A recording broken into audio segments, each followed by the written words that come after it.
Hello, everyone, and welcome to this new episode of Open Book Entrepreneur. I'm thrilled that we have Cameron here with us, all the way from Washington, D.C. He's a multiple entrepreneur, runs amazing business, and also employs a number of people there as well. So, Cameron, please introduce yourself to our audience. Hey, Tony, I thank you for allowing me to come be here with you today. I thank you for allowing me to speak to your audience. My name is Cameron Montgomery. I'm a young entrepreneur from the Washington, D.C. area. However, I run a company called Equipity. Equipity is a consulting firm that services small businesses and entrepreneurs and helps them grow into the leaders and executives of larger enterprises. So what we try to say is within our consulting firm, we're like a one-stop shop. So anything that an entrepreneur may need, whether it's consulting, like general consulting, which is knowledge and guidance, or they actually need those deliverables. So whether they want web design, they want legal consulting, financial advising, whether they actually want branding and marketing, whether they even need procurement, where they actually want to go and vet that federal funding, we can help them do it all. We try to keep them in-house at all times.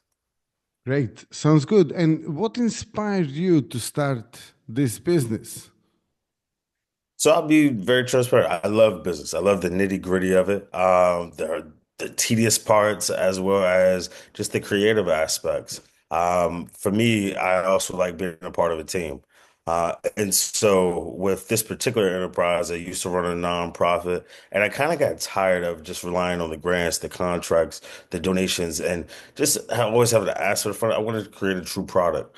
And so after a while, I kind of passed the nonprofit off to someone in my family. And then with this enterprise, I met a team of people. I kind of aligned myself with a team of people, and we decided that we would kind of offer our different services together. And they trusted from the nonprofit space that I'd be somebody they believed in and want to kind of stand behind.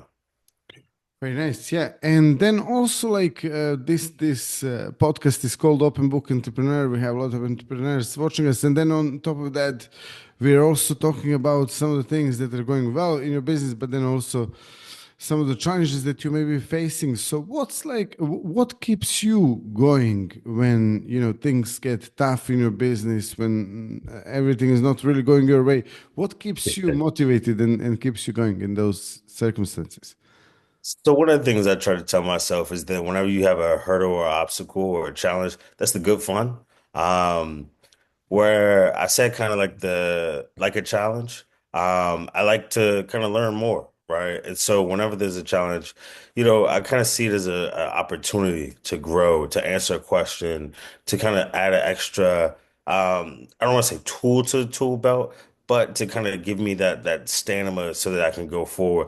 But then also, I'd be remiss if I didn't say it was my faith in God and trusted that, He put me in the position so that I could kind of navigate the challenge and get forward and beyond it. Nice.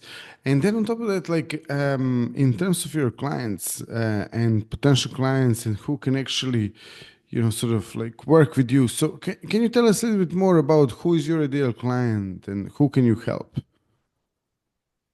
To be honest, the ideal client, I have a passion for helping out leaders of small businesses and those solopreneurs, those early entrepreneurs, because I truly want to see them go from the leader of a small business onward to the leader of a Fortune 500, a large enterprise, where they can look back and say, well, you know what? I need this knowledge and guidance. I need these different services, and I was able to go directly to Equipity for that. However, I will be honest. I also love working with larger companies. With our procurement division, a lot of times you need to be a larger, more established company to get to federal funding. So on either side, so if you need actual deliverables, you need funding. We love it if you're a larger enterprise, but if you just want to take an idea from the ideation phase onward into something that blooms and blossoms, we love to work with startups and entrepreneurs at that space. Absolutely. And something you mentioned there also is it's funding. Obviously, can you tell us a little bit more about that? Because at the moment, you did mention also when we were in the green room that you're helping your clients get alternative types of funding as well. Can you just tell us a little bit more about that, please? Most definitely. So, in-house, we have a team of grant writers, people that also could work on federal government contracts to kind of help them take their nonprofits or just their already established business. And a lot of times where you do contracts with the federal government, that's you kind of providing a service on the federal government's behalf. Same with grants. They'll likely fund a nonprofit that is able to kind of provide a service that they kind of aligns with their mission, their vision for that municipality. Right now in America, because of some of the political turnover, there's a little bit of a freeze on funding. People are a little gun shy and a little timid within the market. However, because of that, we kind of show them different ways to kind of sell their product or offer their service where they don't have to be so heavily reliant on federal funding. And that's something I really like. I really try to pride myself in getting into right now because I don't think that an organization should solely be relying on government grants and contracts. Absolutely. Yeah, that's great. So, in terms of finding out more about you, like how can someone actually get in touch with you, find out a little bit more about you and your business and so on? So we do have a website. It's called equipity.com, EQUIPRICITY.com. We try to make it comprehensive where you can book a consulting session right there online. If any of your viewers may want to kind of set up a discovery session, right? It could be 15 minutes, and it'd be completely free of charge. I'd love to sit down and talk to anyone who's interested. Right. I love business. I like kind of hearing the different ideas, seeing the different visions, and seeing if I can help them kind of align their goals and put in that structure they need to build forward. We also have, so we're on every social media platform at Equipricity. And so hopefully you just take the same tag, EQUIPRICITY, put it in whatever social media you need, and you can find us there. Nice. And yeah, I can also share these links in the description of this episode as well. And on Thank you top so of much. that, yes. And on top of that, if you can maybe share one tip or if you can answer any question that maybe I didn't ask you during the interview, like, or one tip with entrepreneurs. So, yeah, what would that be?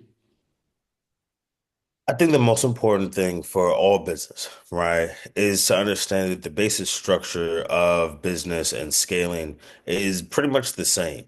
Um, However, what I found is the hurdle that helps someone go from small business to large enterprise is that it's a one fear, it's avoiding hiring employees, and then it's kind of like not fully thinking out the vision of what it looks like to go from step A to step B, from step B to step C, from step C to D. And that's one of the things we try to pride ourselves in being able to help out with.